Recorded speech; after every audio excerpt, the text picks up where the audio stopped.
Hi, this is Barry here, and you are very, very welcome to today's episode of the Passion to Profits podcast. Now, in today's podcast episode, we're going to talk about content marketing. Now, what I would recommend before we go further, all the advice I give you in this, all the tips and the tricks aren't guaranteed to work. Now, what I mean by that is, whatever I give you in this episode, I want you to go test it. I want you to go and see, does it work for you? Because you will find sometimes people would give you advice. They'll say, oh, you should be on TikTok. You should be on YouTube. You should be writing articles on Medium. And you find that when you try out those things, they don't work. And sometimes we feel because everybody else is doing it that we should be doing it. And even though we're not having success on it, we need to continue doing it. No, that's nonsense. What you need to do is you need to find out what works, throw away all the stuff that doesn't work for you, and then keep doing the things that work. Now, when it comes to content marketing, I want you to think about two people before you create any content. First one is you. And what I mean by you is I want you to think about you as a person.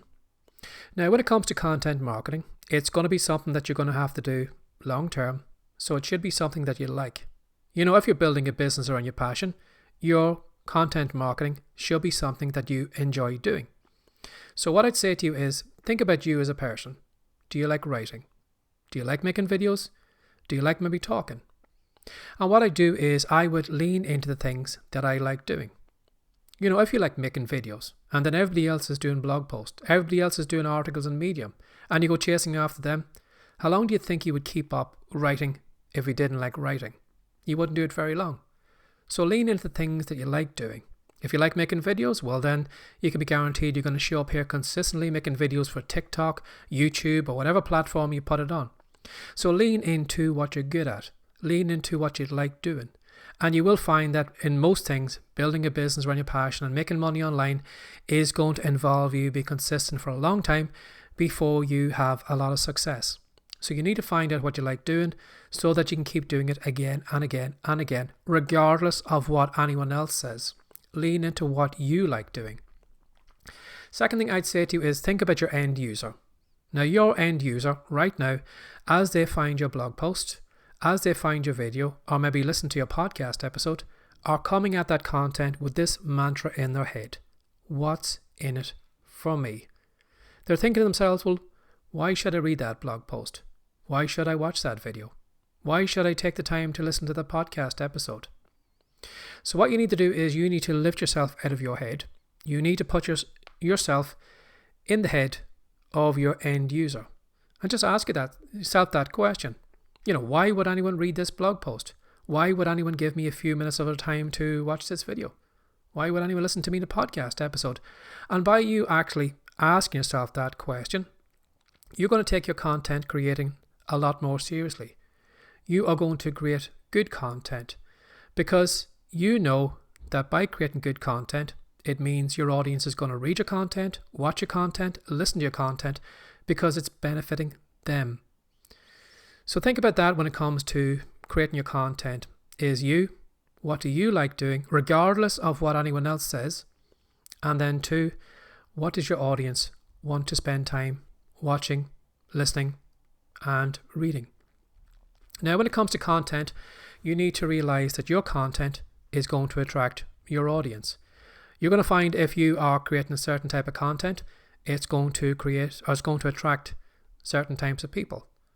And what you need to do is you need to think about, before you actually start creating content, you need to work backwards for a minute. And you need to think to yourself, well, this product that I have, this coaching that I'm hopefully going to be doing and sell as a service, this store that I have, what is the type of person that will be interested in that? And then by working backwards and knowing your end user, what they want or what type of person that they are, it's going to give an idea of the type of content that you should be creating. Say, for example, maybe I am selling an ebook for elderly people who have a new dog in the house. Now, you know for a fact, common sense would tell you that I should not be creating content for single people who've got a dog in the house, because that's not my audience. That's not the people that I'm hoping to sell my ebook to. It's elderly people. So by me knowing that it's elderly people that I'm selling my ebook to, well then all the content and all the things I'm going to talk about in my content is going to be issues that an elderly person would have who's got a dog. And by me creating that content for that person, it's going to attract that person to me. So don't be thinking about creating content for everyone. You need to think about who are the people who are going to be interested in your products, services, and in your business. And then what you need to do is you need to create the content for that person so that you'll attract them to your content and then on to your products and services. So think about that. Who is your end user? Another thing I'd say to you as well too is don't create those generic, those articles and those videos we see that says, 10 tips on this, the 10 fastest ways to lose weight, 5 tricks you need to know before you buy your first treadmill, and those kind of generic things. At one point, I think they probably were really popular, but we've seen so many of them now that we probably just skim through them, but we don't really take on the information that's in it because it's just too general, it's too generic, and it's just lifeless. So if you are looking to create content, what I would recommend you do is push all that aside for a moment and lean into pain points. And again, by knowing your end user, you should know the pain points that your user has. So again, going back to this elderly person who's got a dog in the house, what are their pain points? Well, the pain points are probably going to be something like, I've got a young dog, I haven't got the energy to keep up with it, and I'm struggling. I haven't got as good a health, and I really love to exercise this dog, but I know for a fact I'm letting him down because I'm not able to keep up with him. Now that's possibly a pain point. Another pain point for maybe an elderly person could be that maybe I don't have as much money, I can't buy the best dog food, so how can I buy maybe cheaper dog food but make sure that the dog food that I am giving my dog is still going to give them a good life? That could be another pain point. So by me knowing the pain points, I'm sure you can see that by me creating a video on pain points of maybe that one about the dog food, that's going to be a lot more powerful to my audience instead of a video that says, 10 things you need to know when you're buying a packet of dog food. There's a difference in that. One is just lifeless. The other one has a lot more passion in it. It's a lot more information, and it's a lot more attractive to your end user. So think about that when you're creating content. Try and, create it around pain points, because at the end of the day, your end user has this mantra in their head, what's in it for me? And you can be guaranteed that they're going to be attracted to the one that's talking about their pain point than something generic that they're never going to put into action. Another thing I'd say to you as well too is when it comes to content, don't assume that all the content is content that you have to create. You can allow your users to create your content. Now, easy ways of doing that is simply creating quizzes and getting your audience to fill it out. And by doing something like a quiz, it gives them something fun to do, something different to do. But if you set the quiz up properly, you can actually do a little bit of research in the background and find out what your users are like. What do your readers like? What type of person are they? So there is ways of actually setting up quizzes where you can actually sneakily gather information about the people so that you can use it for your next content or your products or whatever it is you're looking to do with building a business. Now, another thing you should do too is maybe polls, is simply just asking questions, building a little interactive between you and them. Maybe making a statement that you know for a fact is going to maybe rub them up the wrong way, but that it's going to get their attention and it's going to build a little interaction between you and them. Another thing you could do is to create interactive content, and which is a really, really easy way to create content, is simply doing Q&A sessions. It could be just something as simple as just going live on YouTube or TikTok or some other platform, and then just inviting all your readers to it, and then just simply answering questions. And again, not only is it a great way of you showing off your expertise, but you can be gathering information as well too. What you can be doing is writing down the questions that they're giving you, and then that can be topics for your next blog post or your next podcast episode or whatever. So you can do a little bit of research by simply just switching on the camera and then just being interactive with your audience. And by being interactive as well too, it builds a stronger bond, because someone can ask you a question straight away and get an answer back straight away. And then by you doing this Q&A content, it shows that you're helpful. It shows that you're looking to make a difference, and then you're going to attract people closer to you because you seem like a good sort who's trying to help people out.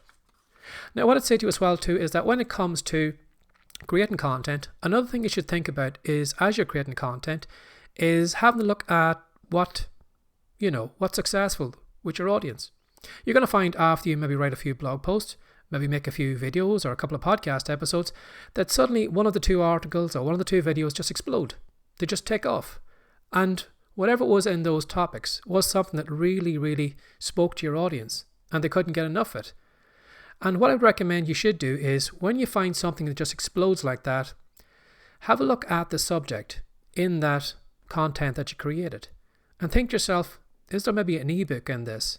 Is there maybe a digital course? Is there maybe something that I can expand on? And then what you can do is you can actually test out product ideas by just keeping an eye on what goes viral, what explodes in your audience. It'll give an idea of what your audience likes. And of course, if you want to make money, if you want to build a good following, you need to give your audience more of what they like. And again, you could maybe use that topic maybe in another piece of content, but I would try to see if you can maybe expand on it to create some type of paid product. And it's an easy way of testing out ideas without you actually writing ebooks, and then maybe some of these ebooks or some of these digital courses not selling well. Just see what works. See what works and then expand on that and then test that idea out. Just simply take that article, turn it into an ebook, and then put the ebook up for sale and see how that goes. And if you find that the ebook sells well, then can you expand on the ebook and turn it into maybe a video course? So you can kind of snowball from that simple idea, from that article or that video or that podcast episode. Now, what I'd say to you as well too is that when it comes to creating content, you are your content. Pardon me, my brain went blank there for a second. But you are your content. Sometimes when it comes to creating content, we're always kind of, writing content for our audience. Again, going back to the elderly people with the dog, we would create content where we're writing articles for them, like how to buy dog food, how to do this, how to do that. But sometimes your audience might want to see what's on the other side of the camera. What do you do in your own downtime? What do you have your own dog? You could record videos as you're out maybe walking around the forest with your dog. You could maybe just set up a camera and show people working at your laptop, show them your work area, show maybe something, maybe a t-shirt that you bought, maybe that may be related or that your audience would like to see, and things like that. So you can also be part of your content. It's not all about just creating content for your audience. Sometimes they want to look the other way. Sometimes they want to see, what's going on behind the camera? What is that person doing when they're not writing these blog posts? All that can be content. And it's so easy to do. It's just easy just to, just take your phone and show somebody the latest books you've bought on your bookshelf, or your latest t-shirt, or maybe a mug that you bought, or maybe just go out for a walk in nature and show people what you do in your downtime. So it shows that you're not totally obsessed on your business all the time. It shows that you're more all-rounded character, and people are nosy. We love sitcoms. We love all those reality shows because we like to kind of look in the window, what's going on. So allow your audience to look the opposite way and see what's going on in your life. And that can be content for you as well too. Now, what I'd say to you as well too is, again, going back to this episode, I mentioned it earlier, what works and doesn't work. As you're creating content, keep an eye on the stats, keep an eye on comments, shares, likes, and what happens with your content. As I said, sometimes content just takes off, but sometimes you find that maybe whatever you're doing right now isn't working. The whole world can say, you should be on TikTok, but if you find when you're doing TikTok videos, nobody is clicking on the link, going over to your website, then maybe you shouldn't be doing videos. It might work for other people, but it mightn't be what your audience wants. So what you can simply do is take a content to another platform, try that out, and then see how you get on over there. But always keep testing and tweaking and see what works and doesn't work. And just because everybody else is doing something, if it doesn't work for you, what the hell is the point in doing it?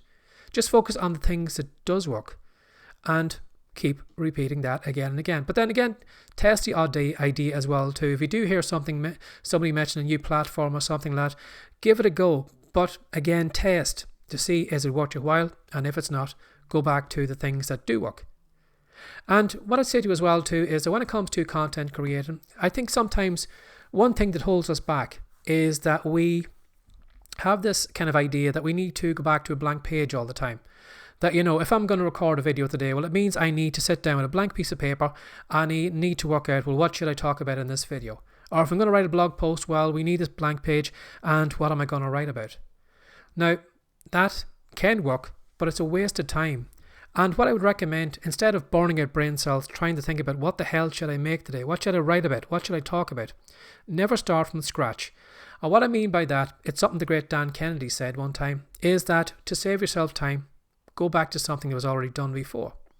Now, what I can do, even with this video here, if I had maybe another video to do tomorrow, I could start from scratch. I could scratch my head. I could say, well, what the hell do I create today? Or what I could do is I can take a small segment out of this video, and then I can talk about it tomorrow. I could take something like maybe testing, that testing idea. I could take that in the video tomorrow, and then I could do a whole video on testing. So I didn't need to come up with the idea for testing. It was something I've already talked about in this video. So whatever content you create, instead of looking at a blank page and just thinking, what the hell should I do today? Go back to your old content. Is there maybe an article that you can break down into different segments? Can you expand on a small segment? Is there something maybe you mentioned in a blog article or a podcast episode that's wrong now, and you've changed your mind on that topic? What you can do is you can come back again and talk about that topic, but talk about it from your new angle or the new information that you have right now that you don't agree with that previous thing. So don't start off at a blank slate. Go back to your old content, break it down, reuse it, and just use it as an idea generator rather than just looking at a blank page today and not knowing what to talk about. So I really hope this podcast episode was helpful to you. As I said, test out these ideas. Just because I've said it doesn't mean it might work for you. See what works, see what doesn't work. And again, be aware of your end user. It's not all just about you. It's the other person on the other side of the camera, the blog post, the podcast episode. Why should they spend any time spending time with you? And once you take care of them, they'll keep coming back again and again and again. So as always, if you have any comments, please leave them below this video or leave them below the podcast episode. And if you would like to pick up a copy of our latest report, which is showing you 10 proven ways to turn your skills into money, go to the show notes of this podcast episode right now, click on it and go over there and pick up the report. And as always, have a lovely day. Take care. Bye-bye.